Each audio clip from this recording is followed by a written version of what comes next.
أحبتي دوستانم به شما مژده میدهم وأقسم لكم و به الله قسم یاد میکنم که این بیماری قطعا تمام شده نیست، زیرا این از سنت‌های خداوندی است که آفت در میان امت محمد صلی الله علیه و سلم پایدار باقی نمیماند. اما از شما به خاطر الله خواهش میکنم که پس از کرونا به معاملات ربوی باز نگردید، چنان که امروز جلو اختلاط فرزندانتان با نامحرمان را گرفتید. پس از کرونا نیز به خاطر نجات خود و آنها از آتش بگیرید. از الله پروا کنید.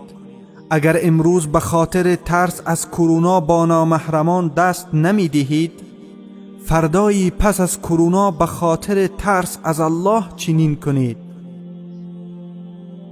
به خاطر ترس از کرونا، با اینکه مرگتان با آن حتمی نیست، خیلی تدابیر صحی را مراعات کرده اید. خوب کرده اید. آیا سزاوار نیست که برای مرگ که حتمی است تدابیری بگیرید؟ لطفاً از کرونا بیاموزید. اشکهایی که به خاطر بسته شدن مساجد ریختید، این را بدانید که آنها در صبحهای قبل از کرونا با وجود باز بودن خالی بودند. سبحان الله، چه زیباست این حال از ایمان، این حالت از تقوا، این حال از خوف، این حالت از ترس، این حال از نزدیکی به الله و ترس از مرگ. همین است بندگی. پس از کرونا در این راه ثابت قدم بمانید.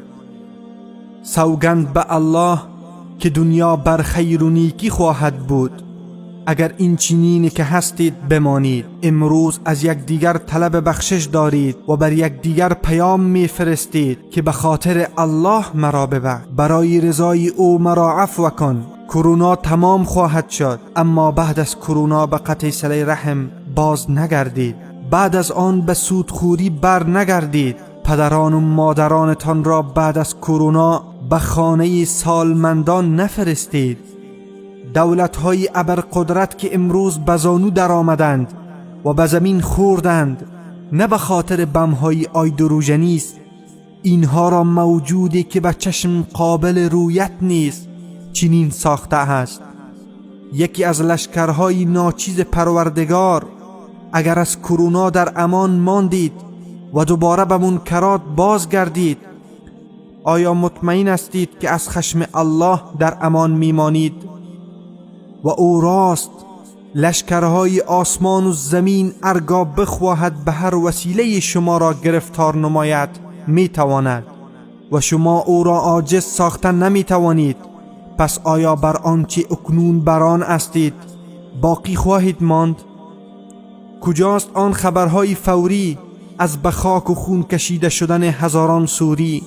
کجاست آن خبرهای فوری از کشته شدن هزاران در غزه؟ کجاست آن خبرهای فوری از کشته شدن هزاران یمنی؟ کجاست آن خبرهای فوری که از مردم به خون تپیده عراق به گوش می رسید؟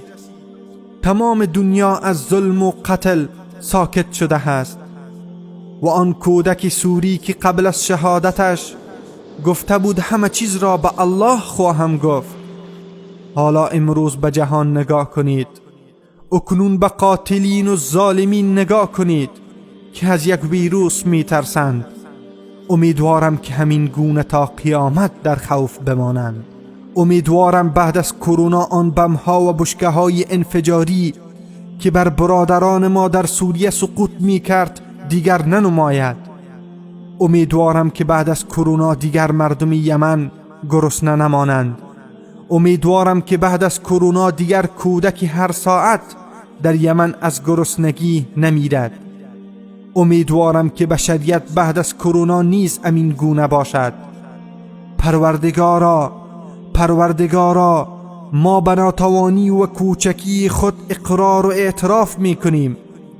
پروردگارا، تو را شاهد میگیریم که حد و اندازه خود را شناختیم.